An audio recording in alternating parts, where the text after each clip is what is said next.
Olá, seja bem-vindo a mais um vídeo da nossa Escola Sabatina Online. É sempre um prazer ter você aqui e nós vamos continuar estudando a lição de o Evangelho de Marcos, tá bom? Estamos no terceiro trimestre de 2024, uma lição fantástica com inúmeras lições contidas no Evangelho de Marcos, uma visão única, cristocêntrica e nos traz inúmeras revelações de como o nosso Deus age e como ele tem trabalhado na minha sua vida e as lições significativas de transformação espiritual. Nós estamos no tema 5, milagres à beira do lago.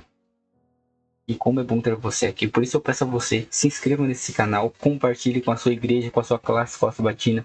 Vamos juntos formar um grande movimento de Escola Sabatina Online, onde cada vez mais o nosso interesse por aprender a palavra de Deus crie em nós força e nos dá base para vivermos esses dias tão difíceis que nós temos vivido, não é verdade?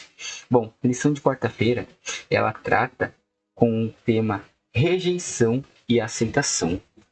Olha só, muito bacana esse tema. Quero convidar você a fazermos uma breve oração e vamos meditar no contexto da lição do dia de hoje.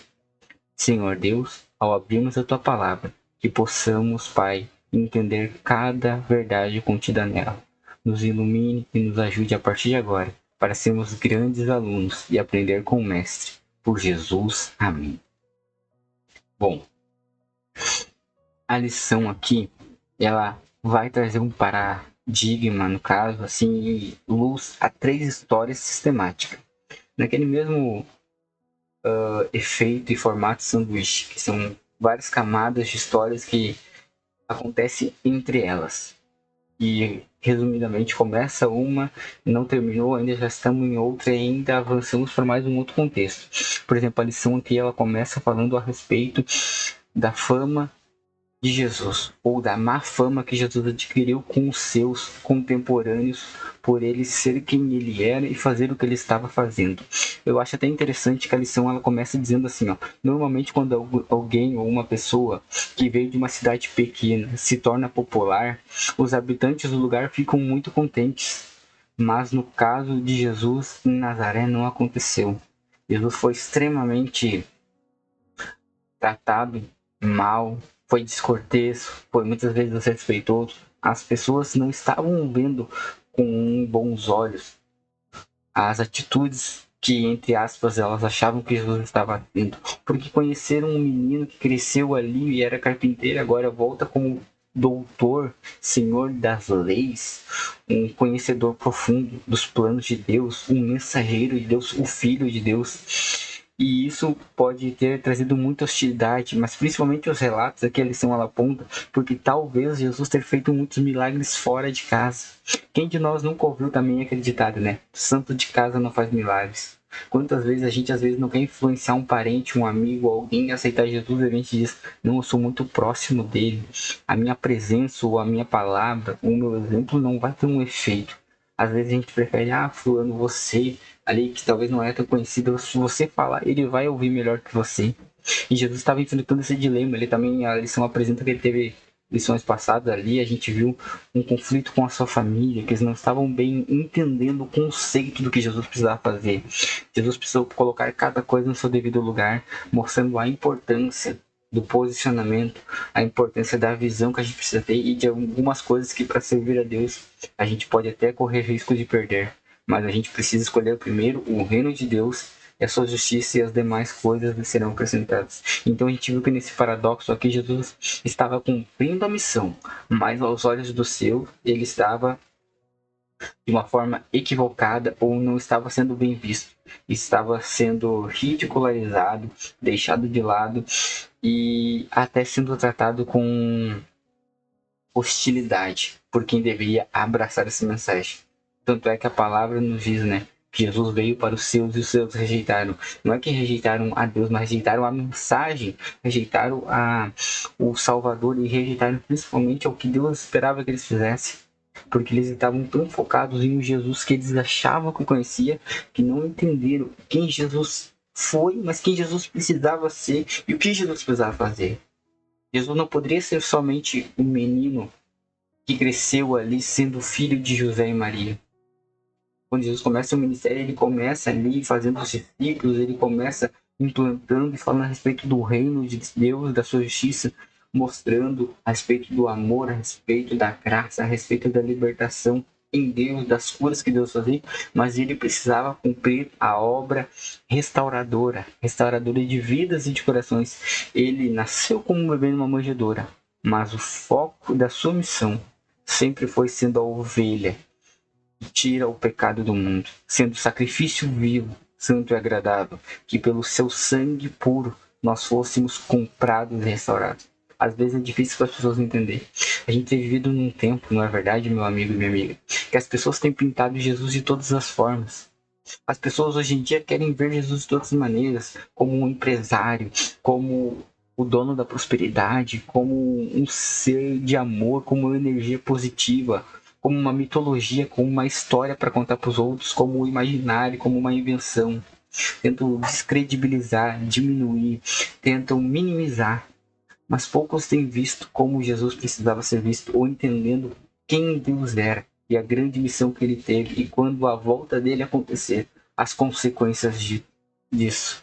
Será que também essa parte do povo não reconhecendo Jesus como precisava reconhecer e por isso se comportando da forma que se comportou, ao invés de abraçar Jesus de uma forma ou de outra estavam hostilizando e se afastando e sendo indiferentes, não representa talvez a natureza humana nossa, a humanidade no tempo do fim? Jesus vindo, oferecendo a graça, a salvação, vindo nos buscar e a gente ainda rejeitando esse convite, porque parece que não é o Jesus que eu espero, não é o Deus que eu quero, não é agora, não é esse momento.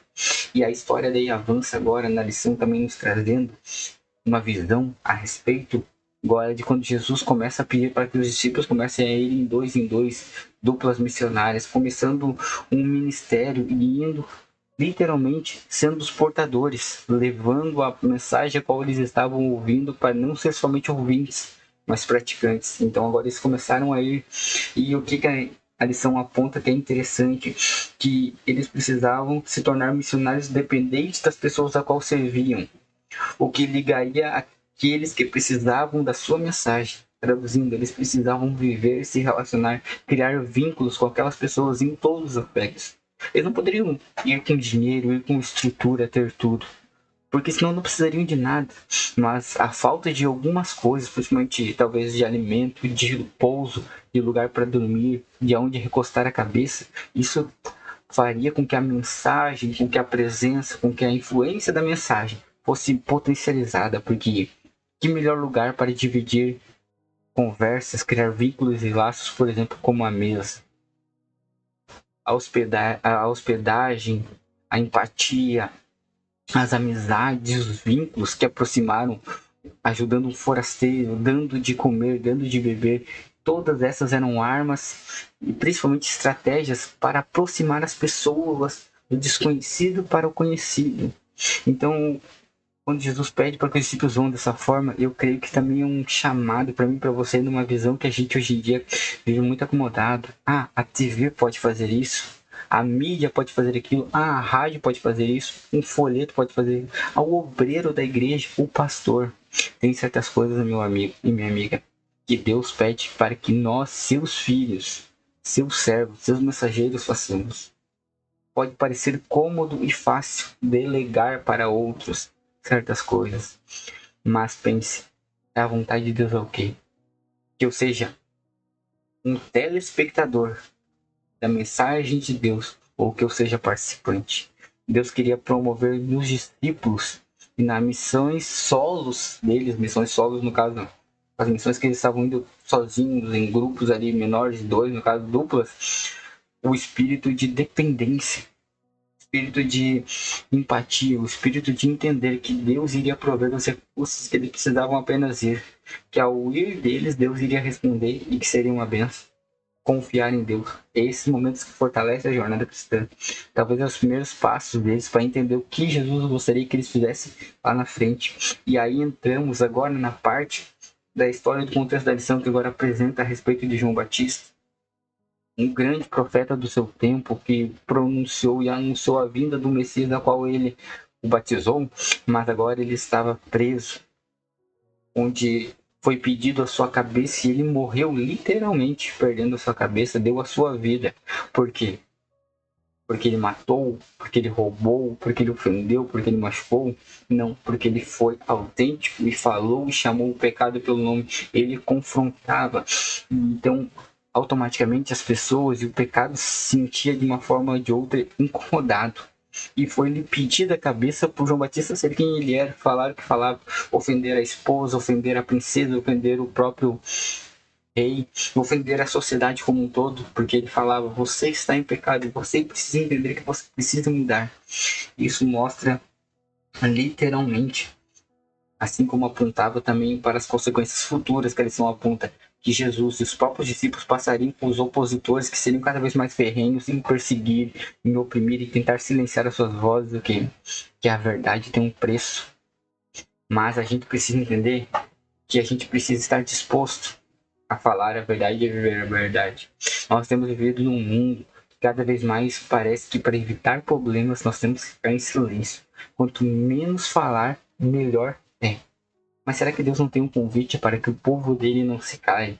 Para que a gente entenda o que é certo e errado. E em certos momentos, mesmo que seja desafiador, ou mesmo que para nós seja difícil, precisamos nos posicionar.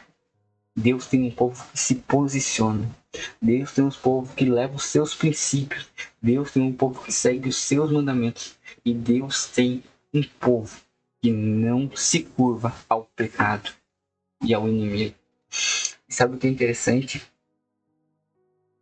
Que aqui fala que os apóstolos pregavam arrependimento, assim como João Batista havia feito. A morte de João Batista prenunciava de Jesus, que foi morto e sepultado, e dito que seria ressuscitado.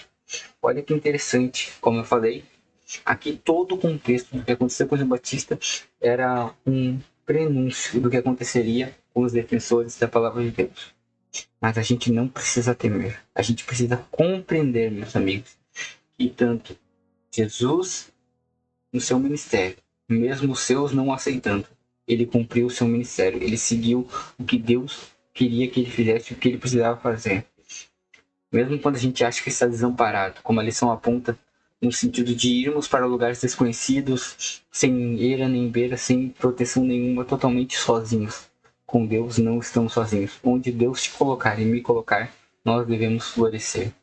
E o último de todos é principalmente se mantermos firmes, mesmo em meio às consequências. Ser um cristão exige literalmente, quando a palavra nos enfatiza a tomar a cruz, é no sentido, pode ser da minha e da sua vida, pode ser do emprego, do relacionamento e outras áreas, mas a gente principalmente tem que ser pessoas, homens e mulheres, que defendam e vivam a verdade a qualquer preço. Que Deus o abençoe, que você estude a sua lição, que você tire inúmeras lições que vão enriquecer a sua vida espiritual. E lembre-se sempre, estude a sua lição, alimente-se diariamente, e Deus vai transformar a sua vida. Que Deus te abençoe.